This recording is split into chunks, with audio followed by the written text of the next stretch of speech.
Well, hey everybody, Matt Loveday here for our Upside Down Talk of Jesus for today on our April-March break, where today we're looking at Jesus' teaching that says the first shall be last. Now, what does that mean? I don't know, but it sounds like a race to me. So here we go. All right, everybody, so here we go. We are going to do a race, me against Keegan down there. Here we go.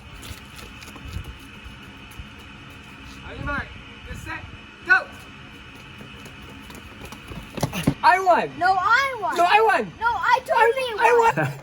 All right, well, clearly there needed to be a winner and clearly there needed to be a loser.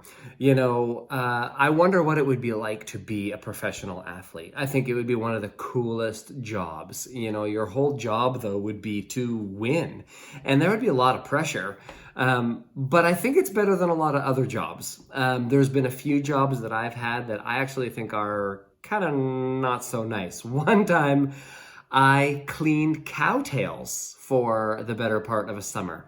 Yep, that's right. I cleaned cowtails. So I took a bucket of warm water and soap and I would go in the barn and I would take a sponge and take the warm water and I would clean the cowtails. That's gross. But what does it mean for the last to be first? That's a really good question.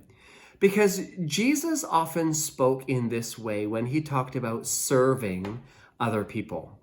And serving other people isn't always the most glamorous thing to do, right? Hey, little brother, can you get me a piece of toast? No way, right? To serve other people means that we need to be willing to be second place and to serve somebody else. And that can be a hard thing to do. But when we think about it, that's exactly what Jesus models for us to do, isn't it? Jesus came and served all kinds of people. People who couldn't walk, he helped them walk again. People who couldn't see, he helped them see again.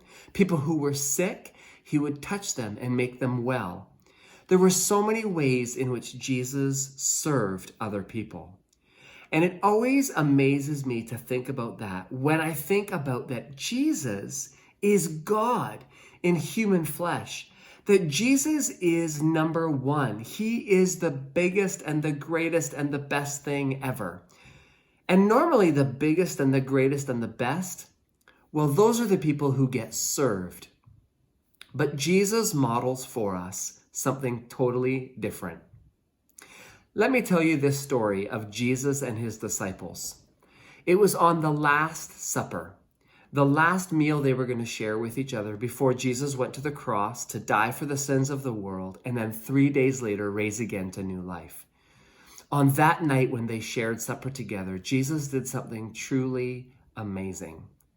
Jesus washed his disciples' feet.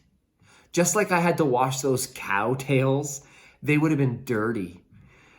Back in the Bible times, the roads weren't clean and people would wear sandals. So your feet would get really, really dirty and you would step in all kinds of gross stuff.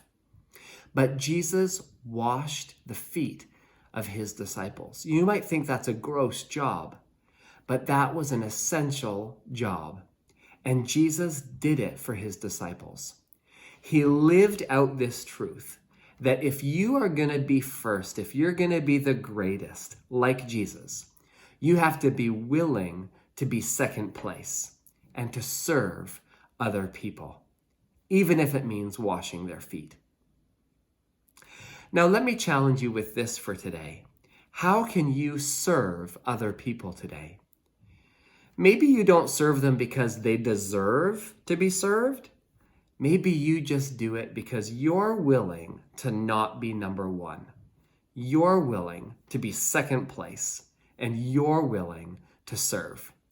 Because when you're willing to serve and be second place, that's when you become great, like Jesus. One day when two of Jesus's disciples were actually arguing with one another about who was the greatest, Jesus actually told them that in order for them to be the greatest, they had to be willing to be the greatest servant. And Jesus said, the Son of Man, that's him, came not to be served, but to serve. And that's what it means to live like Jesus, upside down in this world. You know what, Keegan? You ran a great race. I actually think you did win. Good job. You know what? What? Your feet look a little dirty. Could I wash them for you?